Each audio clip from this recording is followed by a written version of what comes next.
Hello, bonsoir, and welcome to the Get French Football News Show. I'm your host, Nathan Staples, and joining me this week are Get German Football News Editor-in-Chief, Daniel Pinder, along with GFFN writers Eric Devin and Philippe Bargio. Well, European domination for French football might have hit the skids slightly this week, but do not fret. There's still a highly entertaining Ligue 1 season to keep us all entertained for now, at least. But before we look at that and a special segment on Frenchmen abroad, here is the latest news. Nantes started off the weekend with a Friday doubleheader, continuing their good run of form as of late, winning 3-1 at home to Dijon to move to 12th place, 10 points ahead of Bastia in 19th. Friday's second match saw Nice stage a dramatic comeback at home to Montpellier 2-1, with both goals scored by substitute Michael Lebien, who had made his first senior appearance since suffering a broken leg in September 2015. Saturday's early match had Monaco keeping up their assault on the title, winning 2-1 at Guingamp. And in the multiplex, Bordeaux took a page from Nice's book and got 2 goals from a substitute in Adam Unas to notch a come from behind win in 3-2 defeat of Lille at the Stade Pierre-Mauroy. Les Doges once again plagued by disciplinary issues as they finished with 9 men. Angers, meanwhile, looked to have put any relegation worries behind them after a third straight win, 3-0 against Bastia. So Let's Go moved to 11th, just 3 points off Rennes in 8th. Rennes themselves finally recorded a win, eking out a 1-0 result despite Lorient's best efforts, while Nancy and Toulouse took the prize for the weekend's dullest match as the two played out to a scoreless draw at the Stade Marcel Picot. Sunday's early match had Caen at Saint-Etienne, and the Normandy side saw a repeat of their midweek win over Nancy, a 1-0 win, with Ronnie Rodelin doing the honours as a rotated Les Verts side lacked sharpness in attack. Lyon, however, had no such problems, thumping Metz 5-0 behind a Memphis Depay brace to tighten their grip on fourth ahead of Friday's clash with informed Bordeaux. In Le Classique, Paris Saint-Germain toyed with the hopes of a sold-out velodrome in a 5-1 win over Marseille to keep pace with Nice. The promotion race in Ligue 2 continues to be a gritty concern, with Lens's win over Valenciennes taking them over Amiens and Strasbourg, who both suffered shock defeats in the weekend. Brest can move 8 points clear of those with the win today at Reims, who themselves could go second if they manage a victory over the leaders. In off-pitch news, Bastia have sacked Francois Ciccolini with immediate effect, bringing in former Red Star boss Rui Almeida to replace the veteran manager. And that's all for the news. But remember, for all the latest, head on over to our website at www.getfootballnewsfrance.com and follow us on Twitter at GFFN. We start this week with a look at Frenchmen abroad, and our focus will be specifically on the Bundesliga. It's almost like we got a guest in specifically for this. Thank you for joining us this evening, Dan. Thank you. Let's kick off things with a man I know you know very well and someone who's been a real surprise this season in Anthony Modeste. He's right up there in the scoring charts with 17, just behind the big two of Pierre-Emerick Aubameyang and Robert Lewandowski. Just how good has he been for Cologne this season? Yeah, so as you mentioned, he has 17 goals this season, which puts him behind Aubameyang and Lewandowski, who are tied with 19. I think the interesting thing about this is that Modeste has actually scored 17 of the 31 league goals that Cologne have scored this season, which just goes to show how important he is as they look to qualify for a place in next season's Europa League. As a former Ligno signing from Hoffenheim, at the time I thought this was a little steep. His debut season for Cologne, he actually scored 15 goals, which I'm not sure, but I think that's at the time it was tied his career best, which was Bastia with 15 goals as well. And his goals last season helped Cologne record their highest ever finish in 24 years. This season, he's just blown everyone out of the water, exceeded expectations. He has 17 goals this season, and over the weekend, Cologne sporting director, he actually revealed that the club turned down a €50 million bid from a Chinese club, which for any team that's a staggering amount, especially in the Bundesliga. But then rejecting that just goes to show his importance to Cologne and their ambitions to qualify for Europe. It's also worth noting that Cologne were the first season to take points from Bayern Munich this season, with Modeste getting the equaliser, whilst he has a high average shots per game at 3.2. At 28 years old, he's now entering the prime of his career.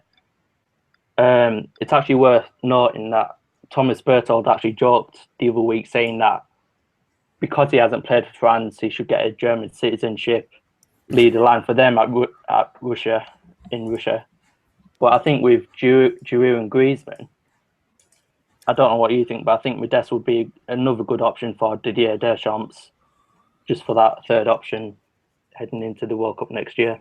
Yeah, that's a perfect opportunity to bring in Eric here, I think, and he's made a good mention there. Modeste has been, well, he was a little bit of a modest career, shall we say, at Blackburn Rovers, and at Hoffenheim he was maybe a little bit under the radar. He did register relatively double figures relatively often, eventually at least. But is he another option with someone like Giroud, who's a very similar body type and a very similar style of striker at least? Could he be an option for Les Bleus going forward?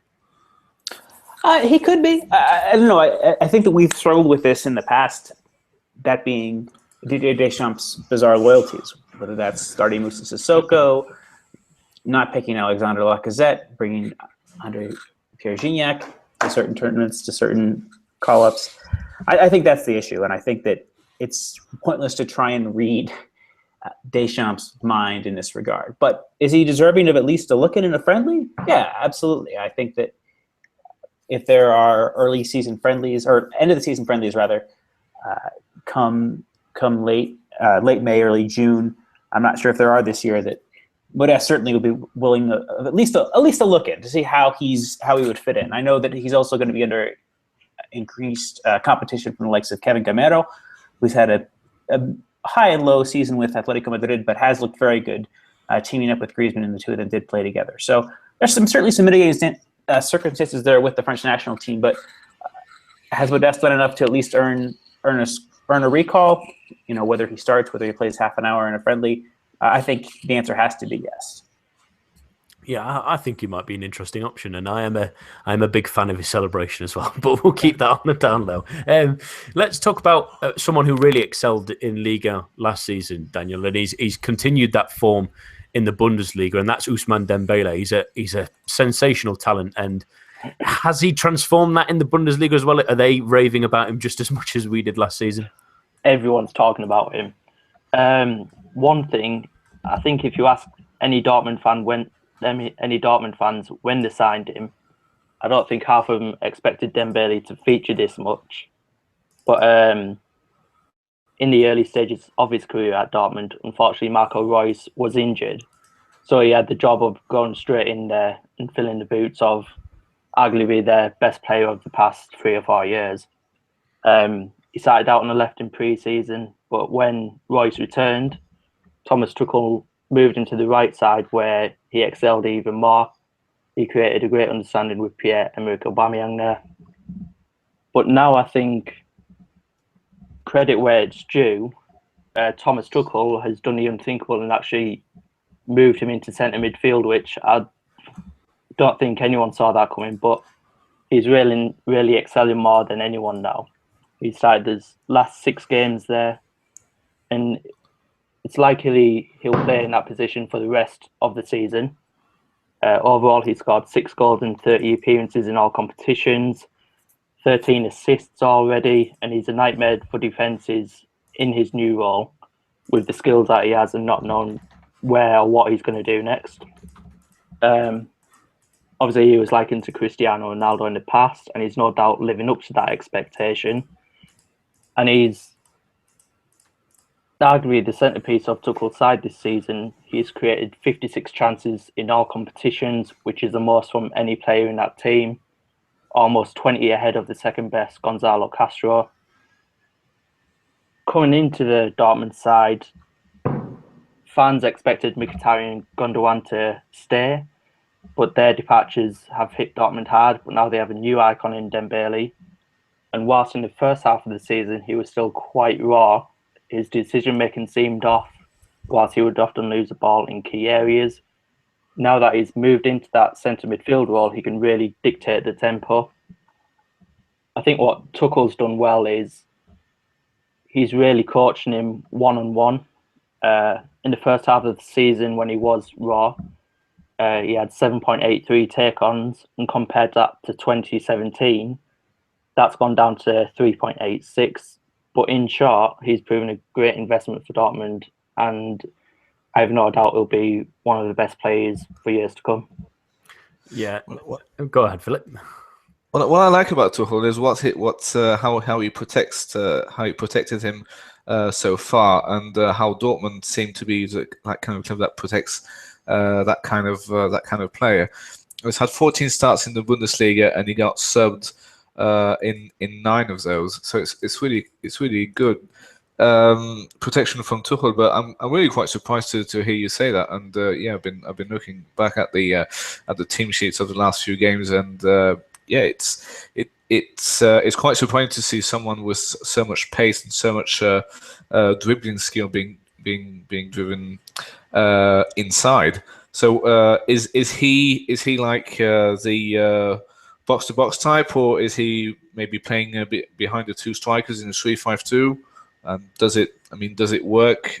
His work ethic with Julian Weigl, with Gonzalo Castro? Yeah, I mean, more often than not, like you said, it's been a 3-5-2 formation that they have been playing. Yeah. Sometimes it's been a flat 3 in that midfield, and sometimes he's pushed further forward. Obviously, he's known for his dribbling, but one thing that Tuchel actually pointed out was that people haven't really picked up on his through ball skills, and he has a real eye for a pass. That's extremely interesting, especially for France, because apart from Griezmann, we don't really have anyone. Well, we have Ben Arfa, but hasn't had the chance of being played by Deschamps. Got a hunch that won't happen anytime soon. So it's really good to see that Dembele is an option on the wing and in the centre, maybe playing behind Giroud or Lacazette. That could be pretty good. Yeah, I think that was a really interesting point that Tuchel spotted that ability to put the through balls in, because I noticed that quite often when he was playing, but I never thought he could play in centre midfield. That's a really interesting move by no idea. Yeah, a real forward-thinking coach, though, really, isn't it? Yeah. Let's talk about someone who's only recently joined the Bundesliga, and he's spent a long time in Liga, and that's Paul Georges Ntep, who's gone to Wolfsburg. He's sort of formed their new wing partnership with Yunus Mali as well. How has he started in his short time so far in Germany, Daniel? Yeah, in my opinion, this has been a bit of a strange one. Obviously, there's no doubt in his abilities, as he has shown in the past, but Wolfsburg just aren't using him as he thought he would when he arrived. They've just sacked their manager, who played in a 3-5-2 formation, and obviously he played on the left, and I'm not sure that suits Ntep's style of play, running up and down the wing. But the new manager that they have brought in, if he plays a 4-3-3 or 4-2-3-1, if he plays on the left side of attack, then Wolfsburg need a direct player like him, because at the minute they're stuck in a rut down at the bottom of the Bundesliga, and they need someone of Ntep's quality to sort of like fire them up a bit. Yeah, and Eric, he had a fine debut I watched for Wolfsburg, where they really had a bit of an attacking intent, but hearing that he's playing as a wing-back is probably almost definitely not Ntep's kind of style, is it? Well, I mean, we don't really know. The thing is, during his time at Rennes, this season at least, I don't think that he necessarily fit into what Gourcuff was trying to do. I think that objectively he probably looks best used in a 4-3-3, but that hadn't been the case at Rennes lately either. So I think that there is something to be said for his positional adaptability. I would say that based on what I've seen, I watch Dortmund often, I watch other German teams to some extent, and I would say that there is a little bit more positional nous in the Bundesliga compared to Liga, and I would say that there's definitely something to be said for, again, the same thing with Dembele, for potentially adapting a player's style and taking these bits of talent that we see and putting the player into what might seem an unorthodox positional choice, but having it work out. So having not seen Intep in this formation, I would say I'm a little bit surprised, but I would also say that there could be potential there for a positional switch for some level of adaptability. And we've seen that with other players coming into German football as well. I mean, we'll get to talk about them as well, but Jean-Philippe Gabin has been used differently in Germany than he had been in France as well. So I think that, we're pundits, we watch a lot of football, but we don't have the level of knowledge of a player's skill set that's as intimate as do managers and coaches who are observing these players on a daily basis. So, yeah, I think that if there's a matter of positional flexibility, positional adaptability, it can only serve to further these players' careers. And let's not forget, Intep is 24, 25. He's still a fairly young player and doesn't actually have a lot of miles on, as it were, due to his injury history. And since we're on the subject of Wolfsburg, if I may ask, I know he's not a player, but he is French. Valérien Ismaël, I was extremely surprised that Wolfsburg made such a risky choice when they appointed him. Not completely surprised he got sacked. I mean, how was he?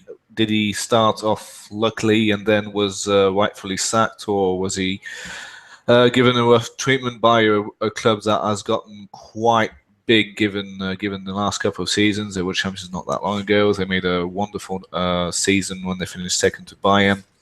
De Bruyne having an outstanding season. I mean, what kind of stay has it been for Ismaël, Daniel? Yeah, I mean, I think as interim he won 2 out of 4, which then gave him the job. But since then, he's lost something like 5 out of his last 9 games. Just off the top here, lost 2-1 at Bremen at the weekend, lost 3-0 to Dortmund. Surprisingly, they only lost 1-0 to Bayern Munich, but they've lost to Mönchengladbach and Augsburg. But coming from the under-23 team, I just don't think he has the capabilities to manage at high level just yet. But did anyone think he was able to? I mean, to keep the job until the very end? It didn't look. I mean, it didn't look like an inspired choice. That's what I was saying, especially when you saw his stint at Nuremberg, which are a big club as well. What happened was they got rid of Dieter Hecking earlier than they had planned. If they kept him until the winter break or the season, then they had that time to find a manager. But I don't think they really wanted him in the first place. But because Hecking went earlier than expected, they had to promote him up from the under-23s. And then later on in his career, the Wolfsburg fans just stopped backing him, and they didn't really want him in charge from the off. Yeah, it went backwards pretty quickly. I want to circle back to a player that Eric perfectly led us onto for a moment, and that's Jean-Philippe Gabin, who didn't have... It's a good season in Ligue 1. There's a lot expected of him, and I watched him earlier this season at Mainz, actually, and I thought he did a decent job. How do you think the young man's doing at the Mainz 05 at the moment, Daniel? Yeah, I mean, I didn't watch him prior to his move, but he's been someone I've been really impressed with.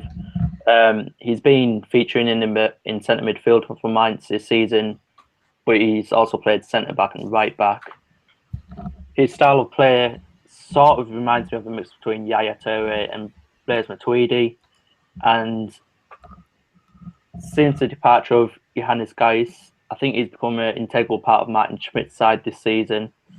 He started 17 Bundesliga games out of 22, and he's also played 5 times in the Europa League, which for someone that young of an age is quite a big thing for him.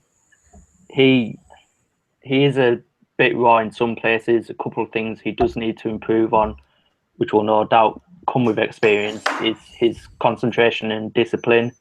Sometimes he'll be seen ball watching, whilst another time he might go wandering towards the ball, leaving behind him open. But Mainz will want to try and keep him in that side, but I think if he continues playing as he is playing and improve, then I do think we'll see him at a bigger club in the future. Yeah, we've seen a couple of feisty moments as well. It's maybe the best way to put it for the youngster as well this season. Let's do a little bit of a quick fire round then. So we've got a couple more still to go through. So we've got obviously the two at Bayern, probably the big two hitters, and that's Kingsley Coman, who's just returned from injury, and similar-ish Frank Ribery. How are those two doing this season? Yeah, so Coman's missed 19 games in all competitions this season. He's got a big couple of months coming up now, considering he's nearing an end of his 2-year loan from Juventus. He came back against Hamburg in Bayern's 8-0 drubbing, scored 2 goals, and they were well taken. He did have a drop of form at the end of Pep era, but now, like Ribery, Bayern could really use his direct style of play. And then going on to Ribery, he's again someone who has missed a lot of the season. Bayern have looked lethargic in the games that he hasn't played in, and the 13 games that he has played in, he has 7 assists. So he's someone that Bayern have really missed this season. Since his move from Marseille, he's actually played 339 games, 108 goals, and 166 assists. And I think that Ribery is a more important player to Bayern now than he was when he first joined in 2007. Yeah, which is a crazy statement to say how good he was when he first joined, and he got that European Footballer of the Year back in 2013 as well. It's great footballer, but finally, really for Frenchmen in Germany at least, and that's someone who's sort of outlined it as he's not been in Ligue 1 for a little while, but that's Benjamin Stambouli, who had a pit stop at Tottenham that didn't quite work out. How is his season at Schalke going? Yeah, this is still a move that doesn't make sense to me. Schalke have Goretzka and Johannes Geis. They also have Nabil Bentaleb, and they're all playing ahead of him. So at the minute, he's 4th choice, and then they have one of the best youth academies in Germany. So I'm struggling to see where he's going to get a lot of playing time at Schalke in the future. And should they qualify for the Champions League, I'm not sure he's a player of that caliber. Yeah, and it seems like the story of his career since he's left Montpellier, unfortunately, for the Youngs. Yeah, it doesn't look like he's going to stay. No. Yes. Maybe a move back to France might reinvigorate him. But just before you leave, Daniel, I thought we would do our service as well and talk about the couple of Germans in Liga. And I'll throw the first one at you, Philip, and that's Julian Draxler, who joined in January. How's he settled in at PSG? Yeah, he came under a lot of pressure. Given he was bought by Wolfsburg from Schalke to replace Kevin De Bruyne, and that sort of didn't really work out, and he started 2017 extremely well, scoring some very important goals. He scored against Barca, he scored last night against Marseille, which means a lot to the fans, and many pundits are saying that he's the reason Di Maria is playing better, because he's providing competition. And I honestly believe that he is playing possibly one of his best football. He was a great prospect at Schalke. My personal opinion is that Wolfsburg never really kicked off. That he could be doing much better, but that's life. And he started off really well, which is great. It's great for PSG, it's great for Di Maria, it's great for French football in general, because they just beat Barcelona 4-0. And yeah, and he's although he's been in and out of the team, he's proved in one way or the other to be a really good signing. And finally, Eric, you get the mention on the other German, and he also plays for the champions. That's Kevin Trapp, who's finally really broke back into the side after being sort of disposed by Alphonse Areola. Is he now the number one for moving forward? Oh, absolutely. I think that the mistakes we've seen from Areola in the recent past speak to that. Areola is a wonderful prospect. He deserves the call-ups he's had for France in the recent past, but the fact of the matter is his handling isn't what it needs to be, and for that reason, Trapp has been good. He's got a good physical presence. He's a good reflex keeper. Could Areola eventually surpass him? Sure, but I think that we've just seen too much from Trapp this season. That the level right now is that he's in good form, and he doesn't get called into action a lot, but when he has been, he's been ready to react and ready to demonstrate that he's ready to lead this team on to, I think untold heights this season, based on what we've seen in the past couple months from this team. Yeah, and he's got that remarkable ability of a more famous German keeper of showing his sweeper keeper skills in the last couple of weeks as well, which has been really good to see. Thank you, Daniel, for joining us this evening. You can follow Daniel on Twitter at Daniel J. Pinder, isn't it? Daniel, I'm just getting it right.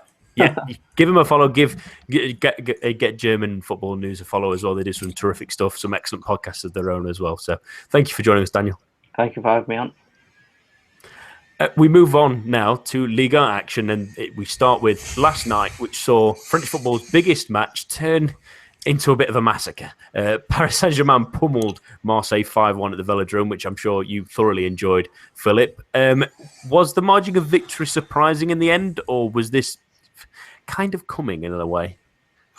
Well, actually, I was more surprised in the beginning because you just knew that the drubbing was coming. I just didn't expect for it to come so soon. I expected much more battle and much more, shall we say, less bad defending. I wasn't expecting Marseille to defend like they did at the Parc des Princes, or at least I wasn't hopeful for that because it was a shocking game to watch. Won the corresponding fixture in Paris, but on the other hand, two quick fire goals, another goal scored, which was wrongly given offside, and the worst part is that PSG didn't do much about scoring those goals, and Marseille were given the ball in the first half, weren't that bad with the ball, trying to do something, but just didn't have the killer instinct, and PSG actually slacked in the second half. They didn't defend very seriously because that's what you do when you're 3 or 4-0 up. You just say, okay, game over. What are we going to do now?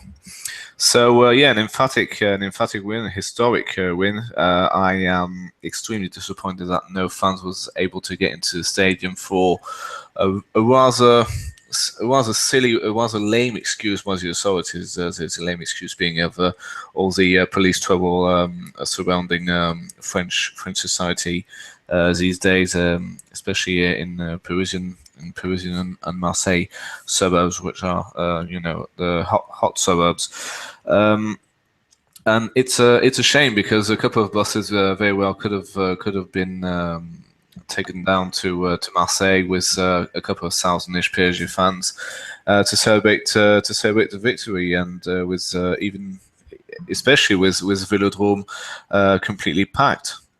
So that's my only disappointment. But the players were actually welcomed back as heroes back in Paris. So it is good, but it's a bit of a shame that. Eric, how good were PSG, but how bad were Marseille in this one?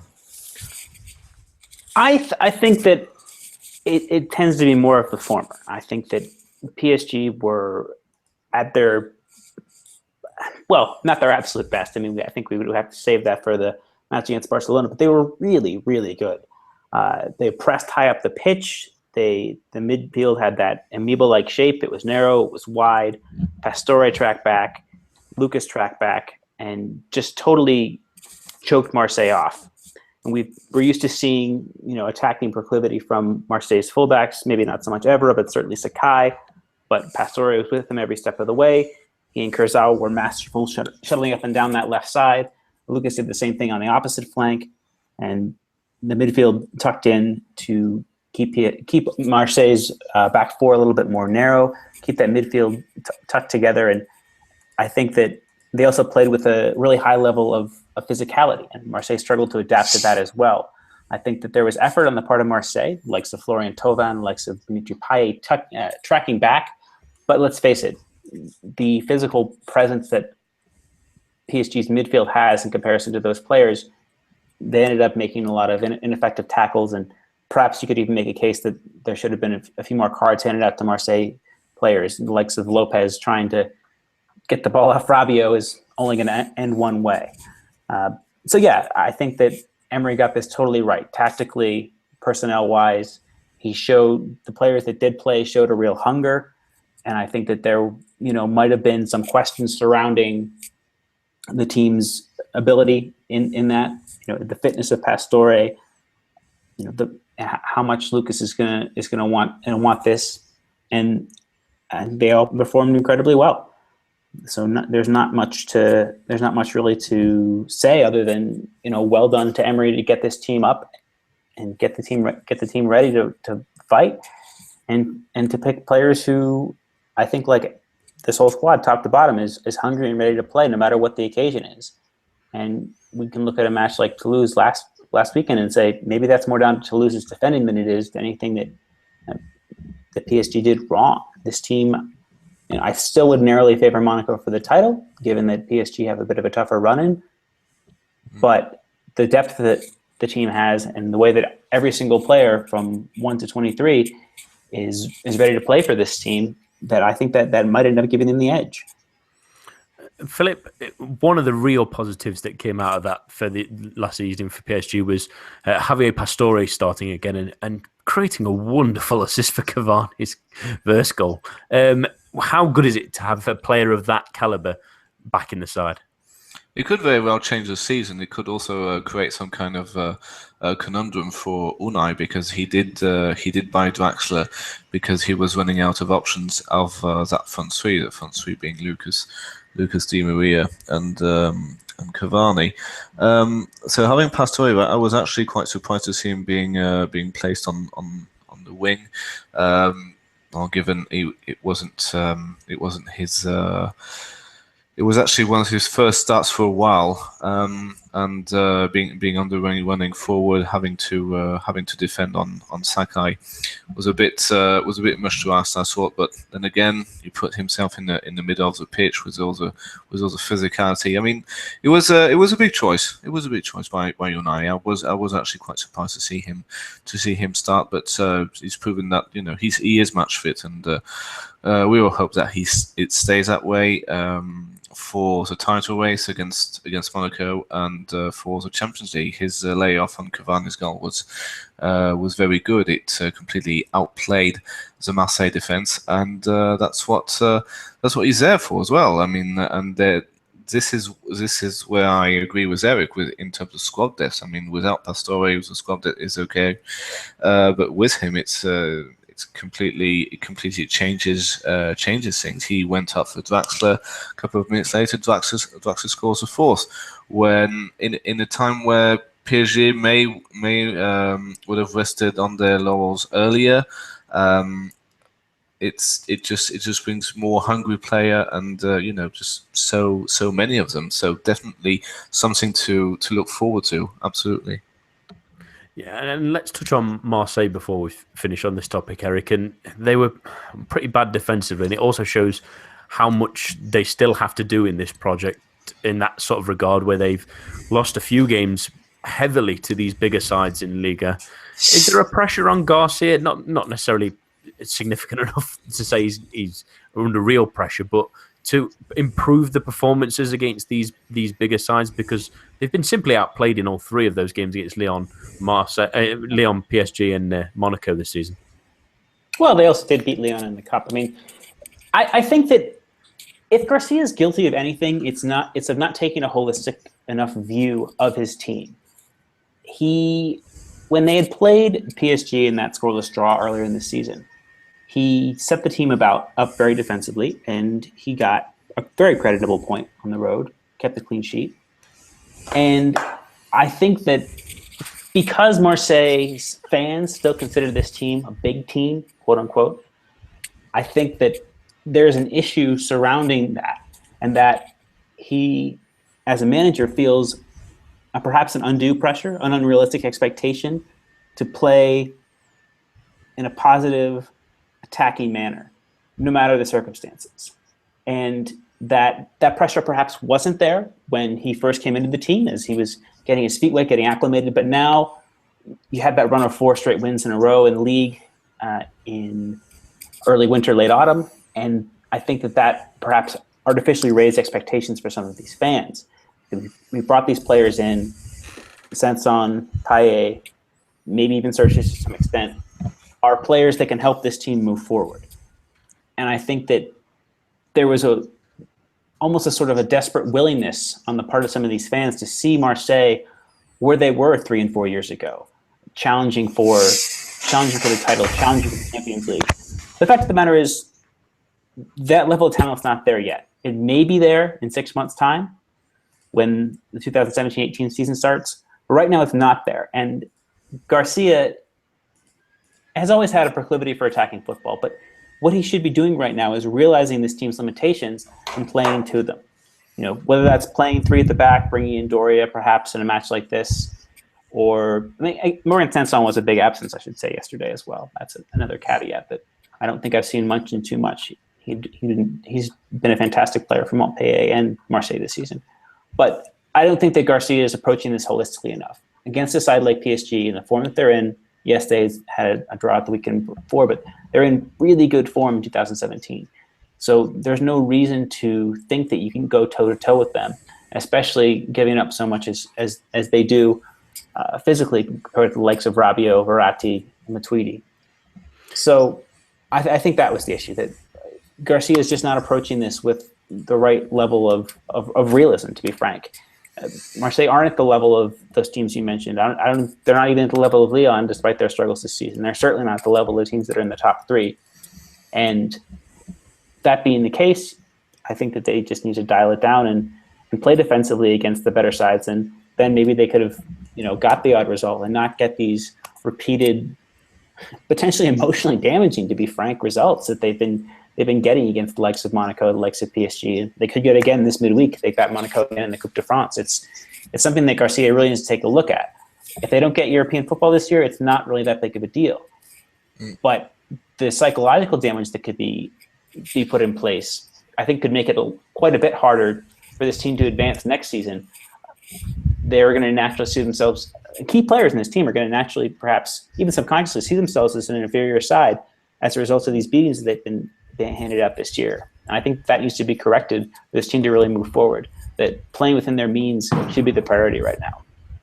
We've already said this before, losing at home to PSG, Lyon and Monaco for a side of Marseille's defence and Marseille's overall quality is nothing to be ashamed of. It's a manner of the defeat, and yes, Garcia probably should have adopted a more defensive manner, but of course I think we are all very, very happy that he didn't do that. Otherwise we would have had the same game that we had a couple of months back. Saying this, he has played against the top 3 sides three of the top 4 sides in the league, and his running is actually quite decent now. He's got sides like Lorient, Angers, Lille, Dijon, Toulouse, Saint-Etienne, Nancy, Caen. I mean, apart from Nice and Bordeaux, and probably Saint-Etienne, which will be in mid-April, I mean, all these games are extremely winnable, and quite frankly, no disrespect to their fans, more up Marseille's alley. And now they're 7 points behind Lyon. I don't think they'll overcome this gap, because first of all, Lyon are in decent form, and they do have this game in hand. I have no idea when it's going to be played, and I think they should just focus on finishing of the 3 best place between themselves, Bordeaux and Saint-Etienne, which will be between 5th, 6th, and 7th. And it's not impossible that they do that. I mean, Bordeaux are in fine form, yes. They beat Lille side that are a bit ill, shall we say. Saint-Etienne have shown that they are extremely beatable and that their attack are not that good. So, putting all your eggs in the same basket and push for 5th is not, not that bad. And it's nothing. I mean, once again, it's nothing to be ashamed of. No, and we mentioned on the preview show as well in midweek, Eric, that I thought that they maybe should have gone a bit more conservative, and if they went for anything a little bit too adventurous, they might get hammered. And so it came to pass. So it be said. Let's talk about another team, and it's Monaco, who got over their midweek heartache of a loss to Manchester City with a good win away to Guingamp. Philip, I wanted to get your thoughts on the Champions League tie very quickly, because obviously me and Eric mentioned it on Thursday. Did Monaco throw away a great opportunity at the Etihad? Yes, of course. You have the chance to score a penalty. Why didn't Fabinho take it? I'm sure. It's been said that by everybody into French football. Fabinho has a 100% record. Falcao just didn't do. I can't really criticize him too much because of the lob he did a couple of minutes later.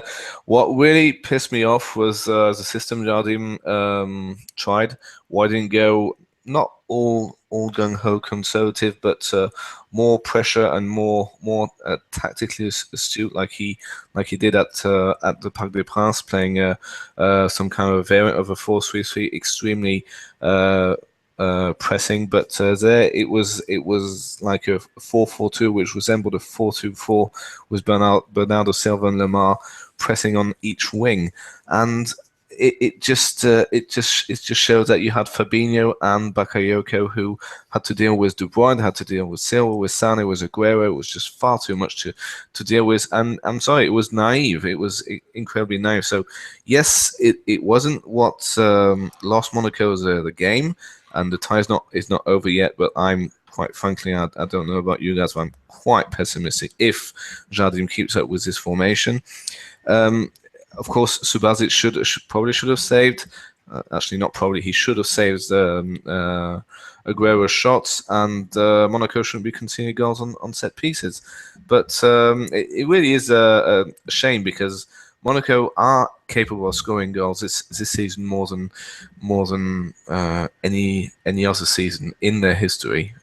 It's absolutely amazing the amount of goals they've been scoring, and we just haven't been accustomed to them being so rubbish at the back, especially Sidibe. This is probably Sidibe's worst game ever.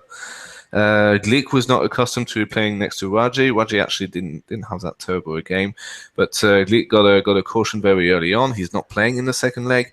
It's just I'm a bit pessimistic. I don't know if you talked about it on Thursday. I'm quite pessimistic about the tie in general. The return leg, how Monaco will have to score 2 goals, how they have to not concede too much, otherwise have to score other 2 goals. Yes, they scored 3 goals away from home, but they also conceded 5, which means probably don't deserve to progress, which is a real shame because they can have them, no problem. I mean they could have won at the Etihad, no problem, but they didn't. I think on Thursday we came to the conclusion that it's not quite over, but I am a little bit worried that a goal can really, again from City, will probably end it, I would think. But yeah, a quick mention on their game at the weekend, Eric, and they beat Guingamp 2-1. Obviously, went 2-0 ahead as well. That keeps them at the top of the table with still a 3-point gap and that massive goal difference. Are they still title favourites for you? Yes, but the gap's definitely a lot more narrow than it has been with the form PSG have shown. I think that we're starting to see some signs of wear with Monaco, particularly the likes of Sidibe, Fabinho, Bakayoko. I think all 3 of them. I think you, Philip, mentioned that Sidibe had one of his worst matches ever, but and the question is, he was a doubt medically. Should he have been played given the form of Amami Toure? I would lean towards no, frankly. I think that a midfield of Fabinho and Moutinho may have been a little bit more conservative, but I mean, let's face it, if this match ends up being 2-1 instead of 5-3, then what do we think of Monaco's chances? They've got an away goal. It's easy enough to see them recording a 1-0 result at the Stade Louis II in 2 weeks' time. But that wasn't the case. They got blown out of the water. Jardim overreached, and now he's got to deal with trying to not only recover this tie, but compete still on 4 fronts. There's the cup match this week. Marseille would probably be they probably would be favored to go through against Marseille, and you still got to manage these players. I mean, I think that he should be giving more chances to some of these younger players. Torre is an obvious shout, but there's Abdou Diallo, who's looked decent when he's coming at center back. There's Kevin Ndoram. I'm not sure why they sent Adama Traore out on loan. I think he looked decent when he was fit. I just think that there's more to be said for some of these younger players that haven't been getting a chance. I know Bashili is a big miss as a winger, but same thing with Carrillo. Nabil Dirar has been solid, if not spectacular, when called upon. I just think that Jardim is, frankly, wearing these players down, playing this highly energetic style. And it bit them now, and it could have a chance to bite them again. They've still got some potentially treacherous matches to play. I mean, I think that we saw against Lyon in the league that's a match they could drop points at. And, they've already played PSG and they've already played Nice, they're direct rivals. But I think that especially if we're going down the last 3 or 4 weeks of the season and they play teams that are threatened with that relegation playoff spot or even that relegation spot and they're still alive, we can't count out, a relegation threatened team playing above its means and Monaco being caught out because these players are simply shattered after a long season. Let's not forget, their first matches were in late July against Fenerbahce. They've been going for a long, long time, 7 months now. And that's, much more than Nice have had. That's much more than PSG have had in terms of the sheer number of matches played. Progressing in the Coupe de la Ligue as well. They're yet to be knocked out of the competition. And these are players that you could look at playing 60 matches by the end of the season. And that's a hell of a lot of matches considering Jardim's rotation policy. That's a lot of football, isn't it? It's very frustrating, though. I mean, the way he prepared this tactically, it's something I noticed regarding Pellegrini at Manchester City. Why does he play such a dangerous formation? Why doesn't he go more cautiously? And I mentioned it last week. I said it would be a suicide mission to play 4-4-2 in that type of game, and it was. I mean, no matter, even if you score 3 goals, you still have an absolutely terrible result to deal with for the return. I just don't get why he does it, and especially since he was so conservative last season. So it's not like he doesn't know what he's doing. I mean, yeah. I don't think it's the system, Philip. I think it's Jardim's failure to adapt the personnel and to make the substitutions in a pattern that makes sense to get the result. If you're up 3-2, if the match is tied 2-2 or 3-3, bring on Moutinho, bring on Gerrard, shut the game down. Maybe worst case scenario at that point you lose 4-3. 4-3 is a fine result. 3 away goals and you only need to win by 1. I'd take that back to Stade Louis II if I were Jardim. But now 5-3 and who knows, Guardiola's teams are superb at keeping the ball. I'm not sure how well they can shut things down with that defense, but now you're really behind the 8 ball. And I think Jardim got it wrong for perhaps he did. The first time. So you mean in terms of the timing of the substitutions? And who they were. I mean, look. Yeah. Saint-Germain has been a great servant this season, but why are you bringing him on in place of Kylian Mbappe, who, is tiring. He's a young kid playing a big match for the first time. But bring on Moutinho, bring on Gerrard, bring on Amami Toure. Shut that match down, and he didn't do that. And that, that's now with, potentially players leaving in the summer, this could be one of the greatest what ifs. Missed occasions. Missed opportunities, yeah, exactly, in the history of Ligue 1. Yeah, so a damn shame. I mean, I would have swapped maybe Mbappe for Moutinho or Gerrard after Falcao's lob. Yeah, that's me. But it's easy to say, hindsight's 2020. We are merely pundits. We're not in the dugout. Yeah, let's move on to another team who performed reasonably well in the Europe and did pretty well this weekend as well, and that's Lyon, who won 5-0 at Metz. Eric, just quickly, was this Memphis' coming out party for Lyon? 2 goals, great. One of them was really well taken, but he missed probably 3 times as many chances. I'm still not sold. No, and Metz, look, we've talked before about this team and how horrible their positioning can be, particularly in defense. And I think that Bayou, Signorino, Follett had a decent match, but the other 3 of that back 4 were awful. Awful. I can't emphasize that enough. There were some really well taken goals by Lyon in that match, but I'd like to see it done against a better opposition. Bordeaux at a higher level this Friday. I'm really looking forward to that match, given the form that Bordeaux are in. So let's see what Lyon can do in response to that. But Memphis has much more to prove for me as an observer and as a fan. I'm so happy you're taking that stance, because I was seeing everybody creaming over him on Twitter and saying, I mean, yeah, sure, he got 2 goals, but first of all, the first one was a tap-in, with literally no one in the goal mouth. Second, he was pretty lucky to get past past the defender. And I'm not sure if you agree with this, Eric, but when he did that pass for Lacazette, when he wanted to give the ball to Lacazette, I'm not even sure the pass was a good one, and that it would have reached Lacazette if Ivan wouldn't have put the ball back in his own net.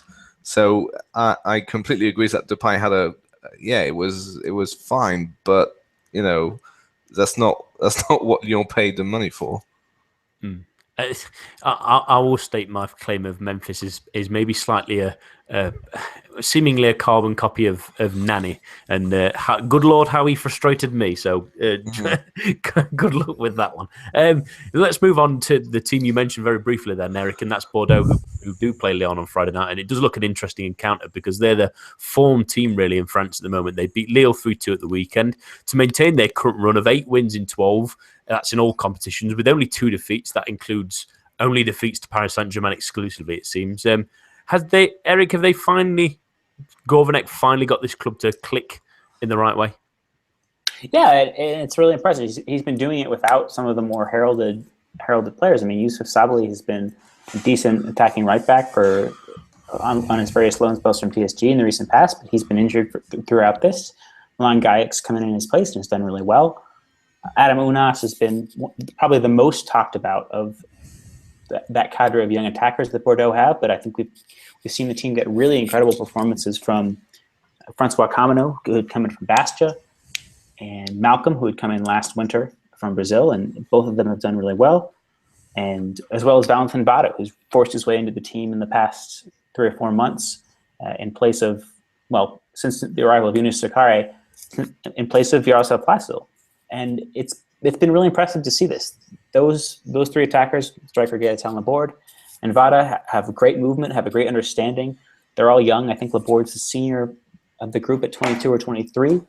And that really bodes well for this team's future. I had written this in The Guardian a few weeks ago. And not only that, but in the match against Lille were self-destructing. They were flying into every tackle. It was a miracle that only 2 of their players got sent off. But the fact of the matter is there's a lot to be said for Bordeaux's comeback. They had gone 1-0 up and then 2-1 down in a matter of minutes.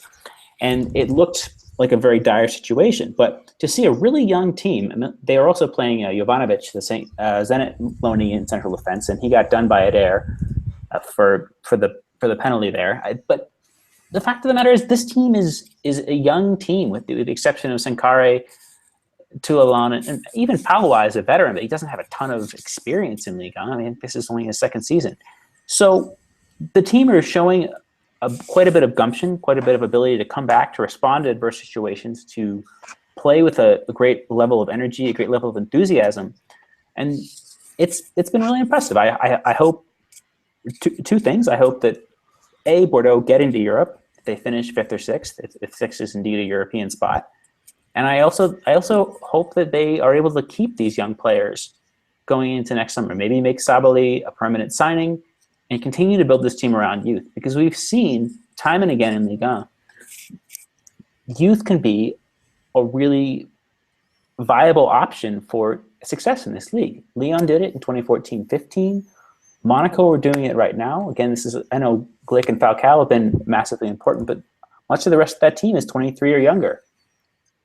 And there's no reason that Bordeaux couldn't follow a similar tempo. I know they don't have the same financial resources of the teams that I've just mentioned, but the importance and the ability of young players to make a difference in this league has been proven time and again. And I think that absolutely Gourvenec's really onto something. He's got a young, exciting players and a tactical system that fits them, and he's got just the right amount of spine there to balance things out in the likes of Sankare, Placio when he plays, and Toulalan. And it's been really impressive to see. I think that, obviously Monaco get the plaudits, but besides they and PSG, Bordeaux are probably one of the more attractive teams to watch in Ligue 1 right now.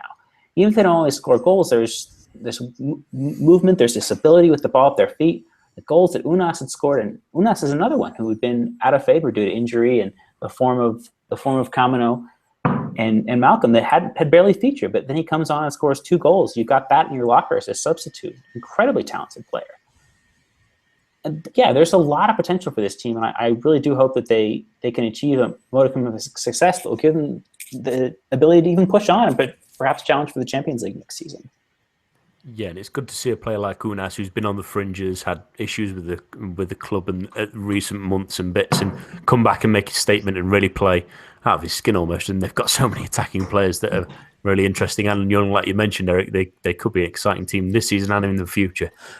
We finished this week with a round of Ce n'est pas possible because there's plenty to talk about this week for crazy incidents in Liga. I'll start with you, Philip. You've kept it a mystery from us. So what couldn't you believe this week? I couldn't believe that George Monjek didn't score the opening goal for FC Metz at Parcourel yesterday. It was yesterday. Basically, it's the same, probably not exactly the same, maybe a bit more difficult a tap-in than what Depay did for the first goal, but an extremely easy tap-in for some reason. I'm not even sure if he slips or something, but the ball actually goes behind his leg and it somehow trickles out of the goal mouth. And this was after a couple of seconds, so it would have changed the game. Well, probably wouldn't have, but it was, amazing to witness such a glaring miss. Eric, it follows on from the Bordeaux point, but you have a mention of Lille's disciplinary record at the moment. What would you like to talk about that? Yeah, I was speaking with Muhammad Ali, who's been on the show plenty, about Lille's disciplinary record and that being something that's going to hinder this team staying up. They had 2 players sent off, Rio Mavuba on his return, shown a straight red for something he had said to the official, and Julian Palmieri was shown 2 yellows, and that's 4 red cards in 3 matches for Lille.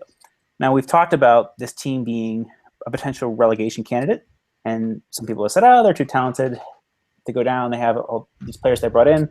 The fact of the matter is, as we've seen with Bastia, it's really difficult to pick up points when you don't finish a match with 11 men. And that's been the case. And even the match on Saturday, they had a handful of bookings, but they could have had more. There were some really sharp challenges.